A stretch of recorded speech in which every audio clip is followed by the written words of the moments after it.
Hey everyone, I'm sure that you've heard about again and again at Mass this Day of Adoration. It's been something we've done for several months and have come to the point where we have a number of people here at our parish and a little bit from the surrounding area who have come to the realization that they really enjoy and get a lot out of spending that quiet time with Jesus exposed in the Blessed Sacrament and our little adoration chapel. So, after a lot of study and back and forth and communication from our adoration committee, we have come to the time where we can now offer, beginning in September, adoration from the end of Mass at 8:30 in the morning all the way until the Holy Hour, which starts at 7 p.m. So that's um, so 9 to 7 is 10 hours every Thursday. So we'll be able to have that possibility. If you go across, if you say there's 5 Thursdays on some months, that's 50 hours. Of those 50 hours, we have people who have dedicated themselves to say, I will be there for my hour. That's my hour. So we have uh, currently 48. I'm sure we'll fill those other two very quickly. And if you want to be one of those people, that's great. And you might ask yourself, what is this about? What, if you haven't really known adoration before? So, one thing that we that we ran through on one of our meetings was the simple question: why do Eucharistic adoration? So, I just wanted to run through a few of those now. I know this is a little bit longer than our typical 1 minute video, but I think it's a worthwhile list to go through. So, this is just a few things that I threw together, which I think help to understand the motivation. It doesn't really explain what to do in adoration. There's plenty of written pamphlets and things like that to explain what to do with that time or how some people spend that time. So a few 6 reasons or 6 motivations to participate in Eucharistic adoration, so much so that has motivated people to cover 50 hours of time where they have committed themselves to that, which allows for anybody just to pop in anytime they want to. And should that grow and you want to make your own commitment, you can happily do so. And if you want to let us know, that's even better. But anyway, now that's available for everyone. Even without making a commitment, you can pop in anytime you want to on any Thursday. So, number one reason why we do Eucharistic adoration is because Jesus asked us to. On the night of the Last Supper, after he went to the Last Supper, he went with his apostles to the Garden of Gethsemane, and he asked his disciples, pray and watch. And he took Peter, James, and John, that was specifically closer to him, and he told them, pray and watch. Well, the disciples aren't just people who lived 2,000 years ago. We are disciples of Jesus Christ. When he spoke to them, he spoke to us. So he asked us, pray with me. I need you. So Eucharistic adoration is very much connected to that petition of Jesus. I'm vulnerable.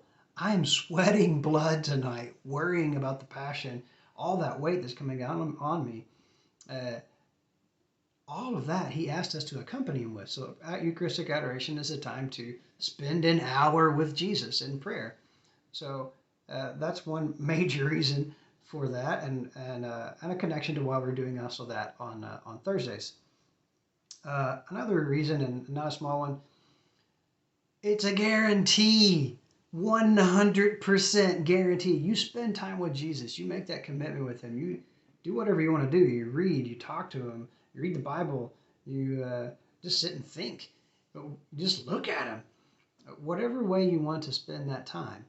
But spending that time and giving Jesus that time, he guarantees blessings. You walk away from there blessed, touched by God, stronger than what you went in with. That doesn't always come out to be sentimental. You don't always feel it. There's many different ways in which blessings come about, but there is a 100% guarantee that he blesses you and that he blesses our parish. So another major reason, because it's a no-brainer to be able to receive more from God, to go with our hands open. Third big reason for doing Eucharistic adoration every day on Thursdays. Our Lord said, there's not enough priests out there. He was with the disciples. They were talking about the large crowd, and there were so many needs. And he said, pray to the Lord of harvest that he may send laborers to his harvest. He didn't say, okay, y'all get busy and get out there and make more disciples. He said, pray to the Lord of harvest. So that's connected with the Eucharistic Adoration also. It's a time to say, pray. And there's actually a pamphlet that we have there, some literature on how to pray for vocations while you're there before our Lord. Fourth reason is that it's hard. Yeah, it is hard to spend an hour of prayer. When you first do it, it seems like forever. Little by little, it grows on you and it becomes easier and easier. And you start to go, wow, that was an hour already went by. And sometimes it's just not enough and you want to stay longer. So it's hard, and that's a good thing. It brings our soul into a different place, which we're not used to being. It changes us.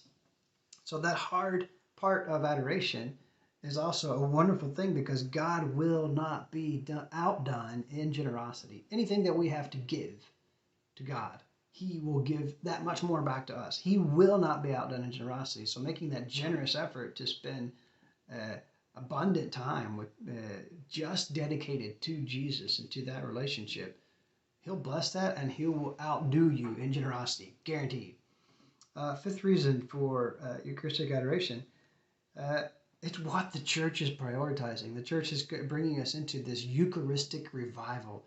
The church is telling us, hey, of all the different things in our Catholic faith, this aspect of our Catholic faith, the fact that Jesus became our food, the fact that that is not just a piece of bread, but it's actually Jesus, and we believe that, and we adore Him, and we love Him, we can relate to Him in this very special way that He's given us to relate, which has been passed over the last 2,000 years. We still have the Eucharist after those words of Jesus. We still do that.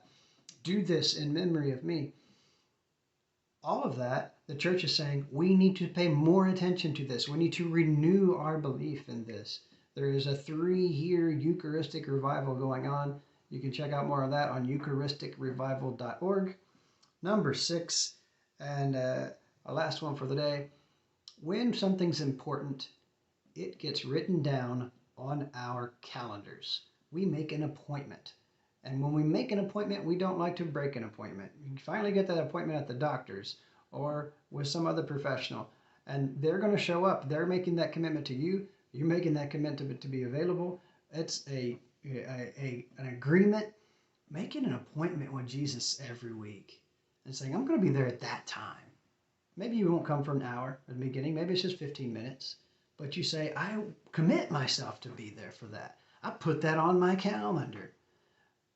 That is a way of saying this is important. It's human being language. It's the way we work. Things that are important go into our calendar. Is God important? Certainly He is. That's why we have that communal meeting every single week on Sundays for Mass, because Jesus made that commitment to this is a source of blessings which you can't get anywhere else. Come as a community, praise me, worship me, be with me, be my friend, be my sons and daughters. Allow me to carry your weight. Don't try to take all that on your own. This is more of a personal thing. It's not a communal prayer. It's a personal prayer. It's a personal prayer which allows you to have that closeness to the Eucharist when not everybody else is there. There's just a few people, or maybe several people, but it's not a communal prayer. We're not all praying together there. It's your personal time with Jesus. So having that time on your calendar with Jesus, what a more beautiful thing than that. And what a more practical way to make it real and make our love for Jesus real. So those are just a few reasons. I think several ways to motivate us and help us understand, yeah, this is a thing. And really, Eucharistic adoration, you can explain until you're blue in the face, but explanation does not help you understand more than actually going. Trying it out once, twice, 3 times, dedicating yourself for a month and saying, I'm going to go there every Thursday for a month. After that month, then you'll know what the big deal is and why we're talking about it, why we've made such an effort, and why people are covering 50 hours of adoration so that you can pop in whenever you want to at this special face-to-face with the Eucharistic face of Jesus. Someone asked me, well, what's the difference? Jesus is everywhere. God is everywhere. Why do we need to go there to have time with Jesus? And you don't. Jesus is everywhere. So that's not a question at all. The thought that's behind that is that we know that there are different ways of being present to each other. We can have the presence of our grandparents who have passed away on a picture on the wall. Is that a presence? Certainly it's a presence. Is that the same as talking to them on the phone? Absolutely not. Is that the same as a video call? No. Is that the same as sitting in the same room with somebody, even if you're not talking to each other? That personal presence of physicality, that's a human way of communicating. That's a human way of sharing love.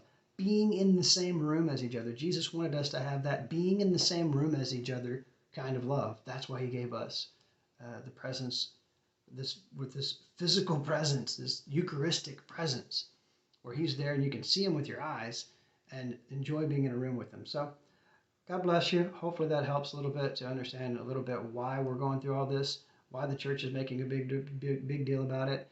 And we'll also share with you the calendar for Eucharistic Adoration in our region. St. Edward Parish is not the only parish offering Eucharistic Adoration.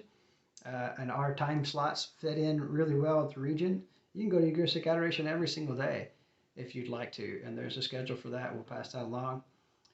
Hopefully that helps. God bless you. And may we all be ever more renewed in loving Jesus and letting him love us and make our lives more full and complete and ever more aimed towards that perfect heavenly mansion that he has prepared for us.